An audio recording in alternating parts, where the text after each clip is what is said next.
Bien, veamos entonces qué sucede cuando se incrementa el gasto público. Antes teníamos esta situación de ordenada al origen de la demanda agregada inicial y hubo un incremento del gasto autónomo, un incremento como ser del gasto público en este segmento que estamos marcando por nuestra flecha de color celeste. O sea, este incremento que va desde este punto inicial a este punto inicial. ¿Qué sucedió? Teóricamente, por sentido común, tal vez podemos decir que este incremento, que está representado por la línea celeste, tendría que haber sido igual a todo el ingreso o a todo lo que se produjo en un país por el incremento del gasto. Pero sucedió algo, se incrementó mucho más la producción, llegando por el segmento amarillo, tanto en forma horizontal y vertical, a un nuevo punto de equilibrio. Fíjense cómo esta diferencia se incrementó en toda esta diferencia que tenemos aquí en el gráfico. ¿A qué se debe esta situación incremental de la producción? Bueno, se debe justamente al modelo. Entonces, ¿por qué se incrementó el gasto público en menor forma que el producto? Y bueno, esto se debe justamente a la explicación del multiplicador económico. Vamos a explicar en qué consiste el multiplicador económico en una manera muy simplificada. Supongamos que se incrementa el gasto público. Esto va a hacer que casi todas las personas que cobran van a aumentar sus ingresos, aumenta obviamente la demanda agregada.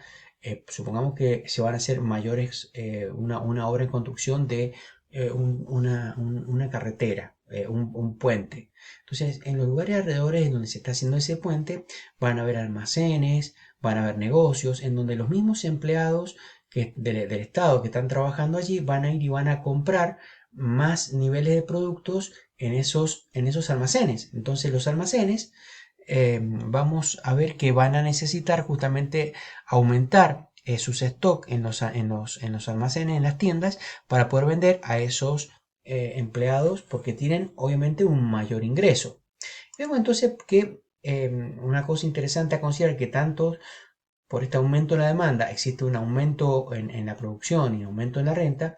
Con cada peso que se gana tenemos que pensar que la decisión de una familia o la decisión de ese empleado, de ese almacenero es o lo ahorro, o sea, una parte de eso, o lo consumo. Siempre el ingreso, la decisión es ahorrar o consumir. Quiere decir que la suma entre lo que yo decido ahorrar y lo que yo decido consumir me da justamente el ingreso, y si es por cada peso, los centavos que decido ahorrar y los centavos de consumir me van a dar justamente cada peso ganado en concepto de ingreso o de renta. Entonces vemos que por cada ingreso que reciben los almacenes o los nuevos negocios en donde esa gente ha ido a comprar y aumentó la demanda, eh, hay una decisión de consumir. Esos nuevos negocios que consumen, a su vez, van a generar una mayor demanda en bienes y servicios con un mayor nivel de ingreso y de producción, en donde justamente va a haber una decisión en esa cadena de ahorrar o de consumir.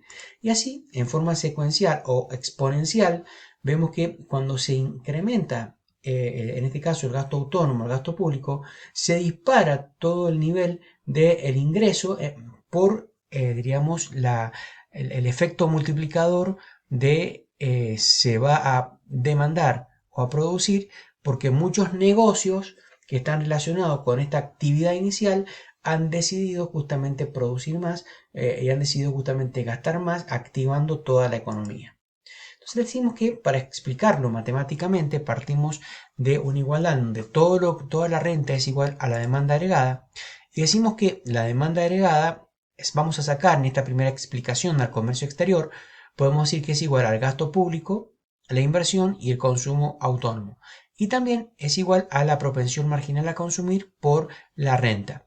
Imaginemos entonces, fíjense ustedes que en esta segunda término es exactamente igual, pero he remarcado que en vez de demanda agregada, vamos a reemplazar esta primera ecuación, vamos a poner la renta. Entonces nos queda la ecuación renta igual a todo este segundo término planteado como lo dijimos recién.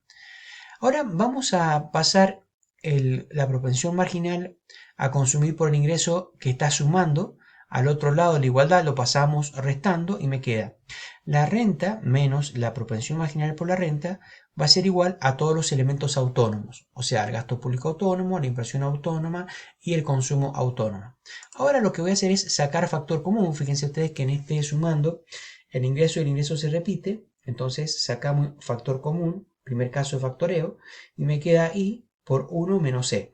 Igual, en el segundo miembro de la ecuación tenemos gasto público autónomo, inversión autónoma y consumo autónomo.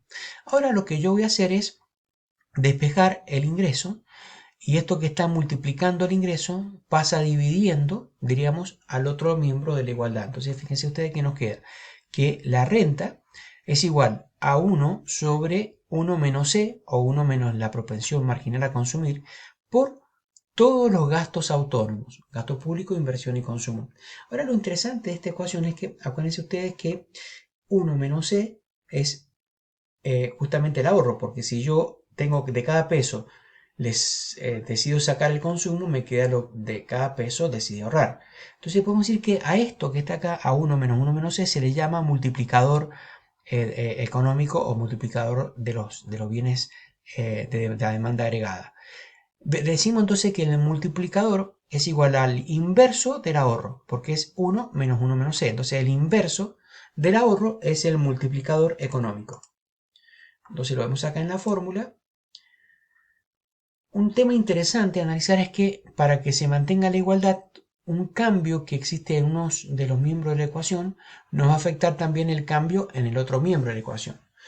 Lo interesante o el aporte de esta ecuación, de esta fórmula, es que frente a cualquier incremento de los valores autónomos en gasto público, inversión o consumo autónomo, o sea, cualquier incremento, va a hacer que la producción o la renta, ¿cierto?, se incremente en tanto y en cuanto el valor que tenga el multiplicador económico. ¿Esto qué quiere decir? Supongamos, si aumenta, si todo este multiplicador económico es igual a 2, o sea, 1 dividido 1 menos C, y todo este resultado me da 2 o 2,5, ¿qué significa esto? Que si se incrementa el gasto público en 100 millones de dólares, yo voy a obtener un incremento en la producción 2 veces y medio más por el cambio del multiplicador económico. Y esto es justamente lo que sucedió con el ejemplo que veíamos en la gráfica anterior. En nuestra gráfica veíamos que se incrementó tal vez el gasto público en 100 millones de dólares, y de acuerdo a la pendiente de esta demanda agregada, o a la pendiente, diríamos, que tenemos de esta demanda agregada, que está formada por la propensión marginal a consumir, diríamos, por el ingreso, esa propensión marginal justamente me da la pendiente, y me da justamente el cambio que va a haber de mayor producción cuando se decide aumentar un gasto autónomo. Entonces esta diferencia que hay en el sector amarillo, de este punto a este otro punto, que se ha incrementado más del guión celeste en nuestro gráfico, está explicado justamente por esta fórmula del multiplicador económico. Veamos un ejemplo. Podemos decir, por ejemplo, que si nuestro propensión marginal a ahorrar es 0,40 y 0,60 la de consumir, quiere decir que frente a cada peso que tienen las familias o los empleados, 60 centavos van al consumo y 40 al ahorro, y supongamos que el gasto público, como decíamos recién, es de 100 millones, ¿esto qué quiere decir? Aplicando la fórmula del multiplicador económico, nos dice que ante una variación de gasto público de 100 millones, tenemos que multiplicarlos por 1 dividido 1 menos 0,60. O sea, es decir, que 100 millones multiplicado por 1 sobre 1,60 me da 2,5. ¿Sí? 100 millones por 2,5, me voy a tener un incremento en toda la producción de 250 millones. Fíjense, el gasto público se incrementó en 100 millones, pero el incremento en toda la producción fue 2 veces y medio más, justamente por este efecto del multiplicador, en cómo se activa, se multiplica la actividad económica cuando se decide incrementar esta variable del gasto público.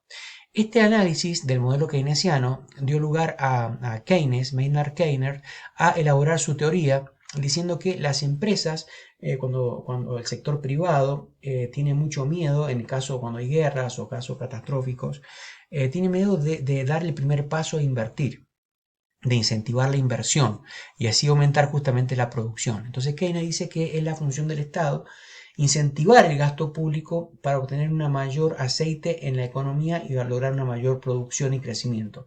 Entonces Keynes decía, bueno, aumentemos el gasto público para que exista una mayor aumento en la producción. Esto se llama crecimiento económico. Obviamente van a haber efectos de incremento en precios, a eso le llamamos inflación, pero se va a combatir el desempleo. Ahora, ¿cuál es el gran inconveniente del modelo keynesiano? Que es que al incrementar el gasto público, el Estado tiene que enfrentar nuevos compromisos. Tiene que enfrentar compromisos que lo tiene que hacer básicamente de dos maneras genuinas. Una de ellas es el endeudamiento público, o sea, endeudarse, u otra es cobrar más impuestos. Cobrar más impuestos, ya vimos a nosotros que afecta también la curva de la demanda agregada, pero también cobrar más impuestos depende de qué tipo de impuestos se aplica o se afecta a las empresas, y las empresas se asustan con este tipo de decisiones económicas. Otra de las medidas que a veces toma el gobierno para poder cubrir este incremento en los gastos públicos es a través de la emisión monetaria. La emisión monetaria lo que hace es crear una situación de desequilibrio económico o inestabilidad económica, porque aumenta la desconfianza en el valor del dinero. No hay un parámetro de los del valor de las cosas, de los factores productivos, y lo que sucede es que al haber desconfianza, para poder bajarla en términos monetarios, aumenta la tasa de interés. Y como habíamos visto anteriormente, si incrementamos la tasa de interés, esto afecta a las inversiones.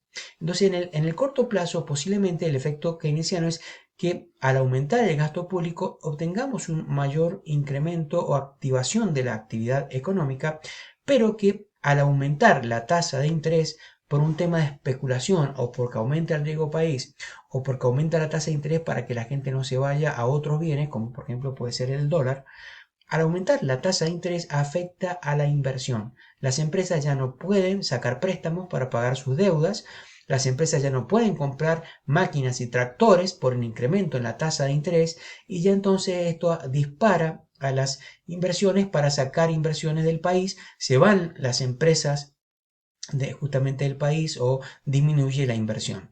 Bueno, esto es todo con hoy con respecto al modelo keynesiano. Espero que lo hayas comprendido. Dios te bendiga y nos vemos en una próxima clase.